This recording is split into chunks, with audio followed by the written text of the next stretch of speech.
ஏன் சரித்திர நாளுங்க? பாராளுமன்றத்தில் புழுதிக்காட்டுல உங்களை மாதிரி விவசாய குடும்பத்துல, சாதாரண குடும்பத்தில் பிறந்த ஒரு குழந்தை இந்தியாவுடைய பாராளுமன்ற உறுப்பினராக, சட்டமன்ற உறுப்பினராக வர வேண்டும் என்பதற்காக அரசியலமைப்பு சட்டத்தினுடைய 131வது திருத்த மசோதாவை இன்று பாரதிய ஜனதா கட்சி, தேசிய ஜனநாயக கூட்டணி பாராளுமன்றத்தை கொண்டு வந்திருக்கின்றோம். அருமை சொந்தங்களே, நம்முடைய பெண்களுக்கு எத்தனை வருஷமா நம்முடைய சகோதரிகள் காத்துக் கொண்டிருந்தீர்கள்.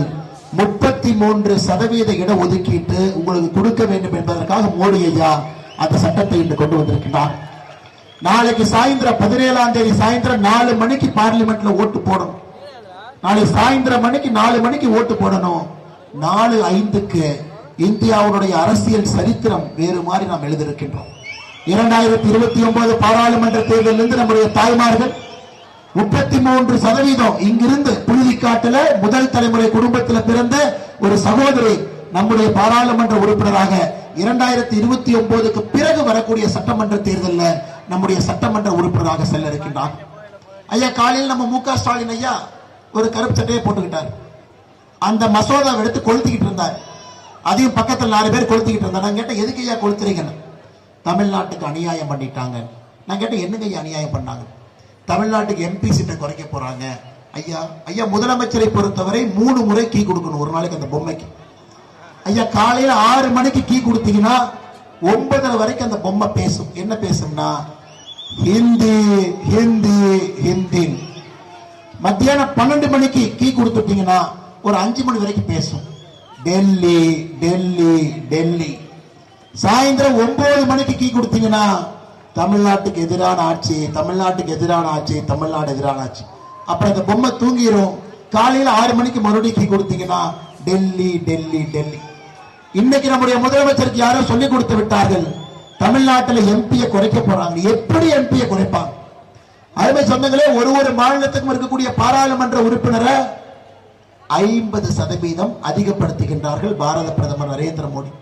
புதுக்கோட்டை மக்கள் நீங்க கேட்கறது தெரியுது. ஐயா, எங்களுக்கு எம்பி தொகுதியே இல்ல. இந்த ஆப்பத்தை பிரிக்கிற மாதிரி பிரிச்சு தூக்கி போட்டிருக்கானு. 2 தொகுதி கரூர்ல, 1 இந்த பக்கம் 1 அந்த பக்கம், திருச்சியில எங்கெங்கயோ இருக்கு. எம்பி யாருன்னே தெரியாது. 4 எம்பி இருக்கக்கூடிய தொகுதி புதுக்கோட்டை. இந்தியா இந்த அநியாயத்தை பாருங்க. கின்னஸ் ரெக்கார்ட்ல போய் நம்ம எழுதி வைக்கணும். அருமை சொந்தங்களே, அதான் வரும்போது விஜயபாஸ்கரன் கிட்ட சொன்னேன், 2023 தேர்தல் ஆணையத்துக்கு நான் ஒரு கடிதம் எழுதினேன். பாரதிய ஜனதா கட்சியுடைய மாநில தலைவர்கிற முறையில் தேர்தல் ஆணையத்தை கேட்ட, ஐயா தமிழ்நாட்டில் புதுக்கோட்டையில் ஒரு பகுதி இருக்கு, உங்களுக்கு தெரியுமா? இன்னைக்கு பத்திரிகை நண்பர்களுக்கு அந்த கடிதத்தை நாங்கள் கொடுக்கிறோம். ஐயா, 2024 பாராளுமன்ற தேர்தலில் புதுக்கோட்டையில் ஒரு பாராளுமன்ற தொகுதி வேண்டும் என்று அதுக்கு தலைமை தேர்தல் ஆணையர் பதில் கடிதம் போட்டார். தலைமை தேர்தல் ஆணையம் பதில் கடிதம் போட்டாரு.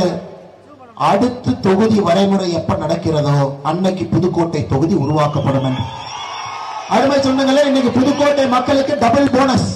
புதுக்கோட்டை மக்களுக்கு டபுள் போனஸ். 33% இடஒதுக்கீடோடு தொகுதிகள் 543 இருந்து 850 உயர்கிறது. தமிழ்நாடு 39 இருந்து 59, கேரளா 20 இருந்து 30, தெலங்கானா 17 இருந்து 26, ஆந்திரா 25 இருந்து 38, கர்நாடகா 28 இருந்து 42. எல்லாருக்கும் 50%. உத்தரப்பிரதேசம் 50% வளர்ச்சி, தமிழ்நாட்டுக்கு 50%.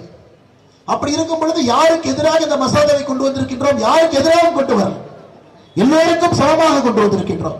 ஐயா, இன்னைக்கு 543 எம்பியில தமிழ்நாடு, கேரளா, ஆந்திரா, தெலங்கானா 4 நம்முடைய தென்னிந்தியாவில் இருக்கக்கூடிய மாநிலங்கள் 23.9% எம்பி நம்ம இருக்காங்க. ஐயா, 50% உயர்த்திய பிறகும் 23.9% நம்ம இருக்க போறாங்க. அதனால புதுக்கோட்டை மக்களுக்கு டபுள் போனஸ். புதுக்கோட்டை பாராளுமன்ற தொகுதியும் உருவாக இருக்கிறது.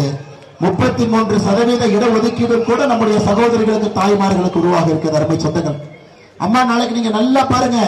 திமுக காரன் ஓட்டு போறவங்க நல்லா நீங்க பார்க்கணும்.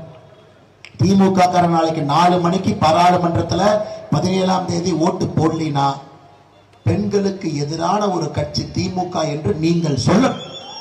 1996 இருந்து அம்மா 1996 இருந்து இந்த மசோதாவை கொண்டு வராங்க. 96 இருந்து 2010 இந்தி கூட்டணி இருக்கக்கூடிய கட்சிகள் மசோதாவை கிழித்து போட்டார்.